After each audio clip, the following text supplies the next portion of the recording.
To Denver to meet a group of volunteers that are helping the blind in a way you may not even know existed. They make a special device that gives visually impaired people hope and confidence, and it's unique to Colorado. Bats, balls, smiles, and cheers. Looks like a regular game of softball. But after a couple plays, you'll see something's different. This is beep ball, a modified game of softball played by the blind and visually impaired. They play the game very, very hard. When they hit the ball and run for the base, they run with all their might and all their worth.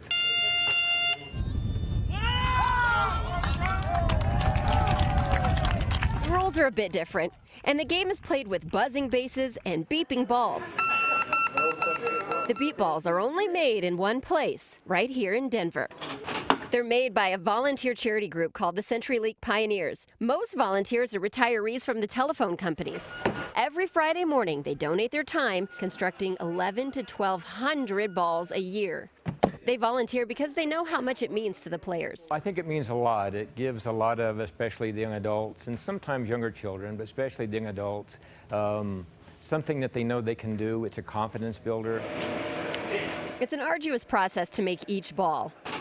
First, a softball is cored out. These are the parts that go into it. We start with an electronic circuit board that we have made locally, and we put in a speaker. These speakers came from old pay stations that were disconnected when cell phones became popular and pay stations didn't. All went. We have about 200,000 of them in big buckets in our back room. Once the electronics are inserted, the balls are hand sewn and ready for play. The CenturyLink Pioneers also build beeping Easter eggs for spring, and they've just started making beeping field hockey pucks. The work means a lot to the volunteers. Bob got choked up telling me his favorite story about a T-ball team of 8-year-olds in San Diego. They had a blind boy on the team.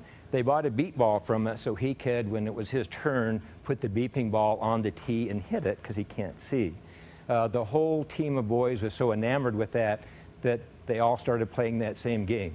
They only they only play the blind game. From Denver, beep balls, unique to Colorado. Very special group of guys there that are putting together those balls. They spend hours and hours doing that. And beep balls aren't just for people. Actually, some of the balls that are broken, but they can fix to beep, but they don't beep quite the same or at the right frequency. They actually give those to blind dogs, blind pets. Nice. So they play with them. And there's a lengthy waiting list for those as well. I had a chance to play beep ball myself, Did you? blindfolded, a few years ago, and it's like, I think anytime you take someone who's sighted and ask them to work through anything blindfolded, it's scary. It is. It is scary, but it was amazing to watch the blind athletes who would become accustomed to the game play. They play very well. Yeah, they were telling me a lot of people, you know, they've gone blind after they could see before. So they have a lot of anger, and this gives them something to do, and again, something to build confidence. So if you're interested in maybe ordering a beep ball or volunteering, you can go and get some information on the Daybreak page at kwgn.com.